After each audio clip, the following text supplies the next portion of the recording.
Hi folks, welcome to the Prepared Homestead. This is Travis. Thank you all for stopping by to watch. Oh, folks, a storm is coming.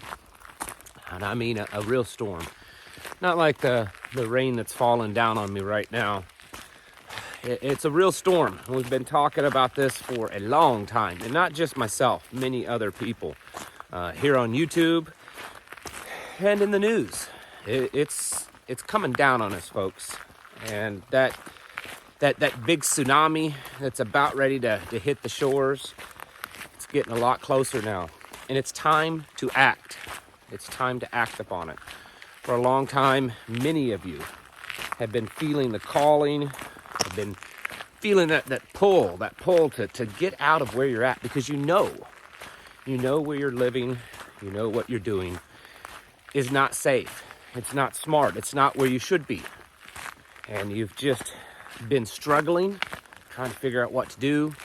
You've been struggling, trying to convince yourself that where you're at is survivable. You've been struggling, trying to convince yourself that you can't do it, that you don't have enough money, that it's just too expensive, you don't have the skills, you don't have the health.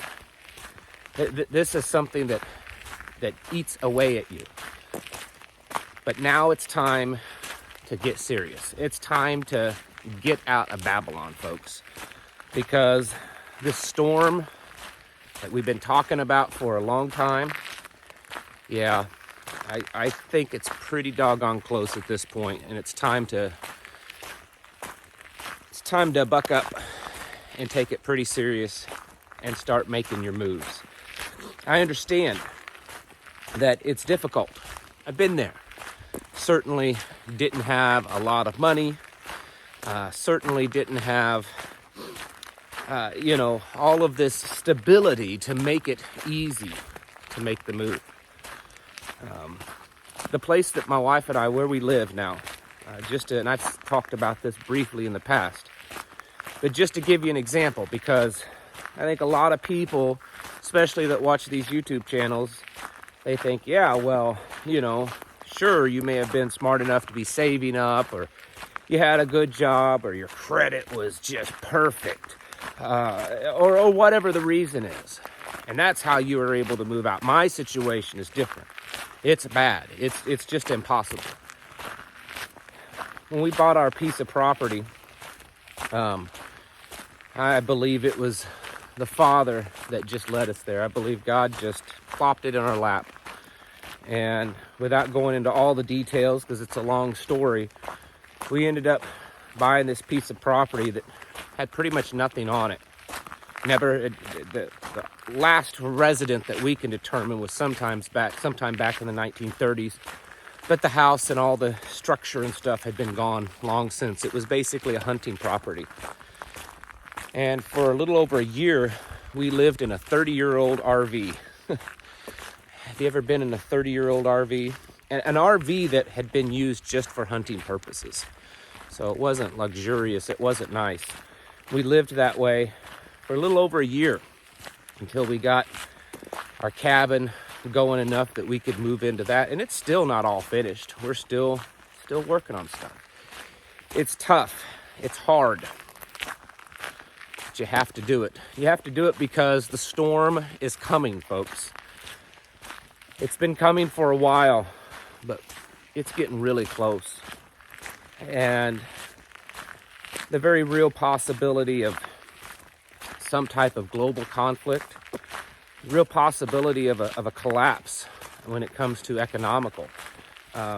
Just yesterday, I was reading that the CEO of the Bank of America said that they, as an institution, are preparing for the United States to default on its debt. He was putting out a warning for people to get ready. The Pope, and I know, he's not the person that I listen to or look to for advice, but still, he's one of those in the know kind of people, part of that whole system. Says that world war is here and that society's basically collapsing. It's pulling itself apart.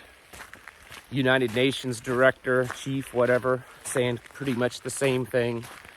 There's been people from BlackRock and all of these other big global institutions warning that it's coming. It's coming, it's coming, it's coming. And what are we doing about it?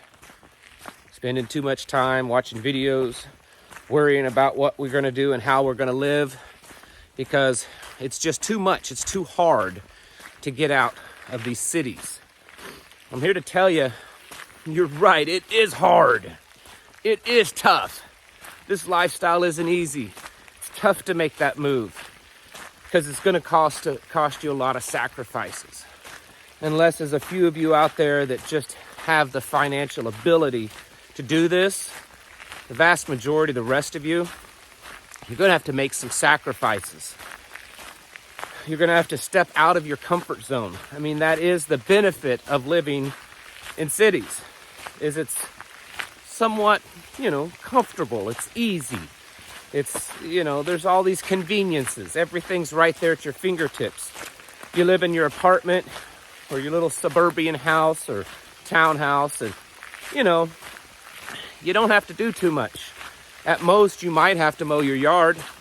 Other than that, everything's right there. You turn the faucet on, the water comes out. It's hot if you want it. You flip the light switch, the electricity's on. You know that when the rain pours down and the cold winds blow, that you're going to be okay because it was already pre-done for you. You move out like this, you may be the one that has to ensure that you have all of those things. And your water may not come from a faucet. Maybe not for a while, maybe not forever. Your electricity may not be as simple as flipping the light switch. This is the reality of living out like this. But it's a lot more secure.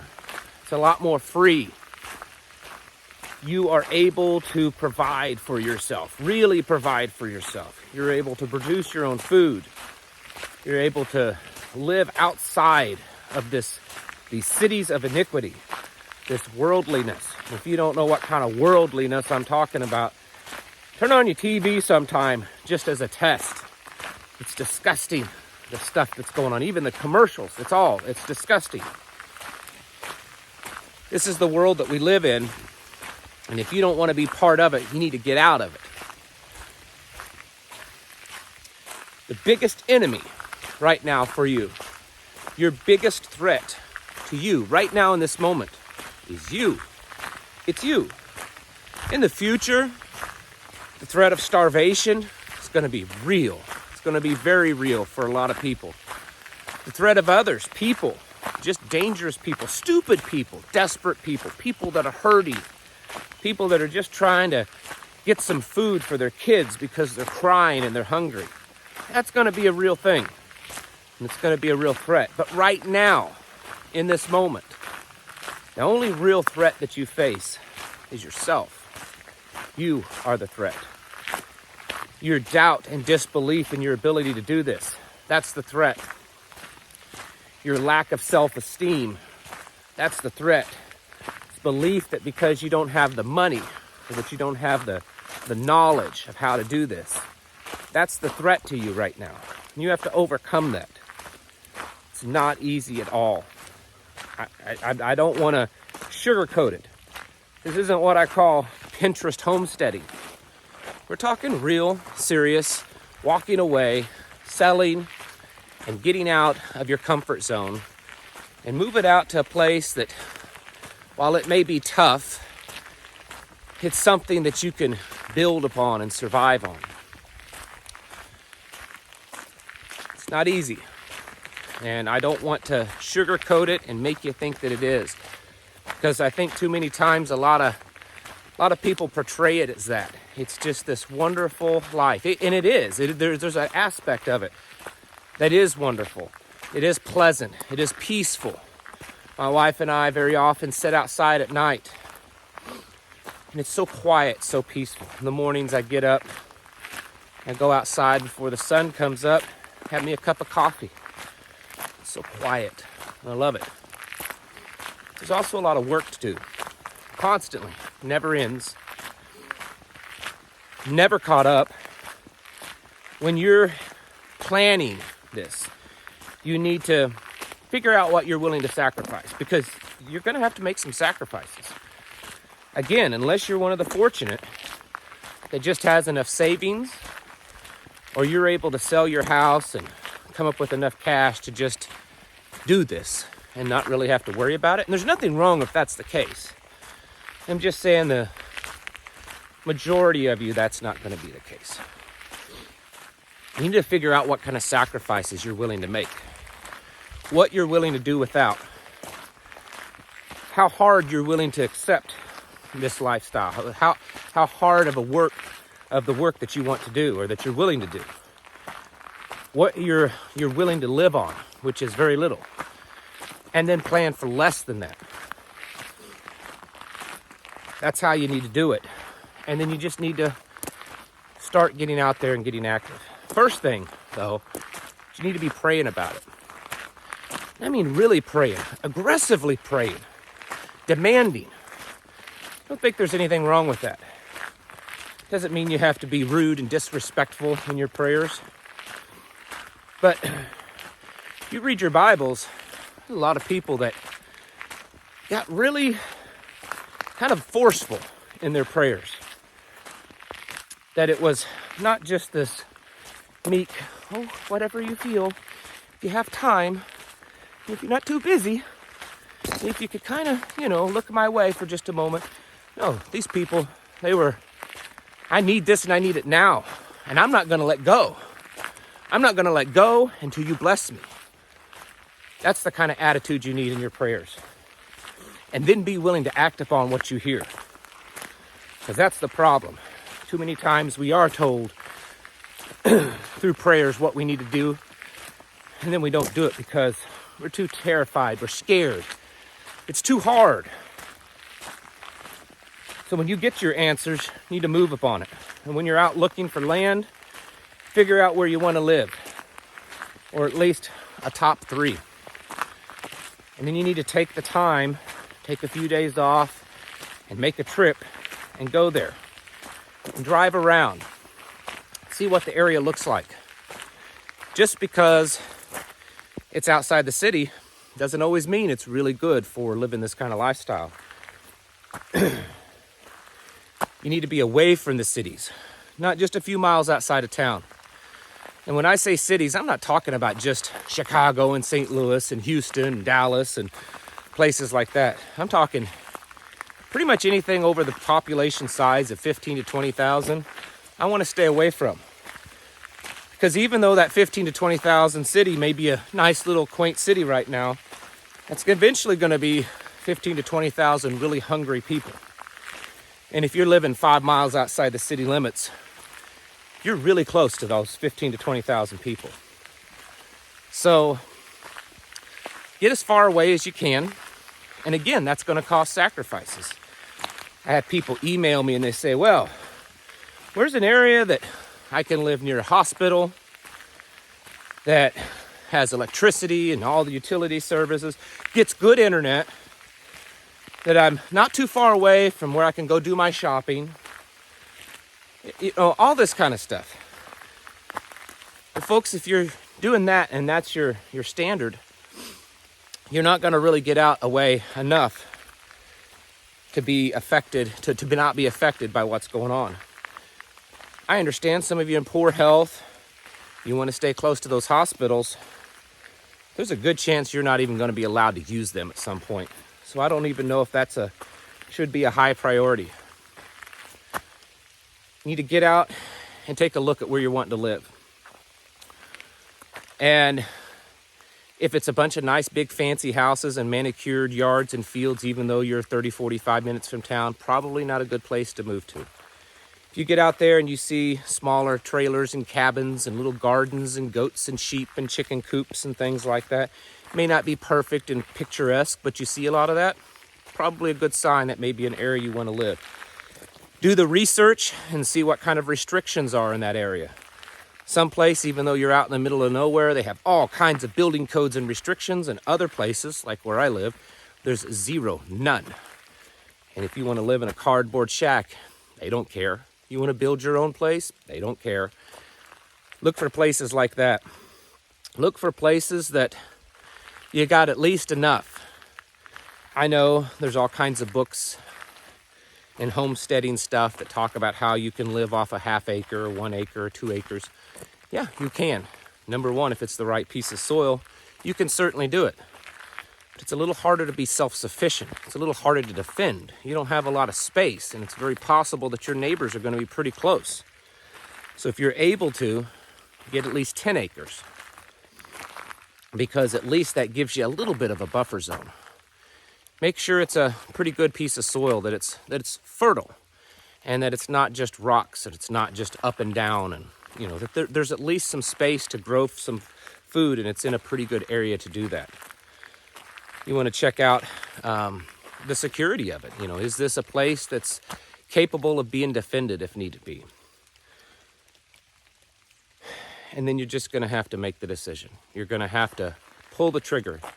And again, you're going to have to make some sacrifices. You may have to get down to one car. You may have to sell all your vehicles and buy an old one. That's what we did.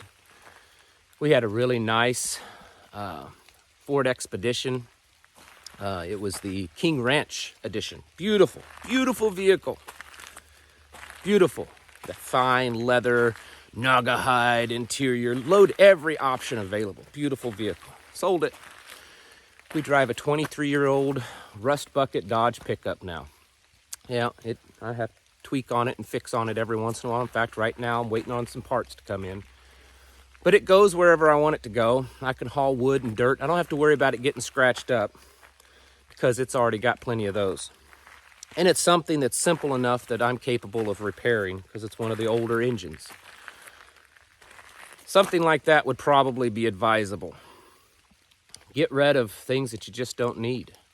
Sell the stuff that's just going to interfere with your lifestyle anyways. If you've got nice, big, fancy, big screen TVs, how do you expect to have a homestead and do all that work if you're sitting watching your 65, 80-inch screen TV? Maybe you should probably get rid of it.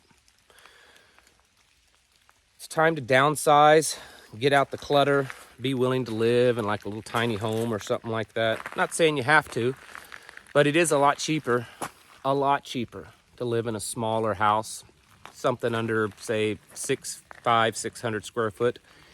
The price gets down there to where it's a lot more affordable. It's time to get serious. It's time to get out of Babylon, because there's a storm coming, folks. I mean, it is coming. If you can't see it, then you're watching the wrong channel. If you think this is ridiculous and that it's not happening, you should probably just click off of this channel and go watch something else. I'm sure there's all kinds of kitty cat channels, and there's comfy gardening in your furry sweater channels and all that kind of stuff that you can go watch. And I'm not necessarily knocking anyone that does that. I'm just saying, this may not be for you. You may not at this moment have the ears to hear and the eyes to see. And that's between you and God the Father.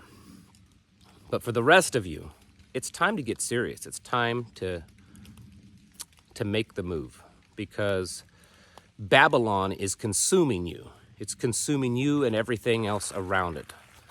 And the storm, the collapse, the chaos, it's very close. It's nearly upon us, and we need to get serious. It's time to get out and get your houses in order. Prepare mentally, physically, and spiritually. Thank you for watching. I'll catch you in the next video.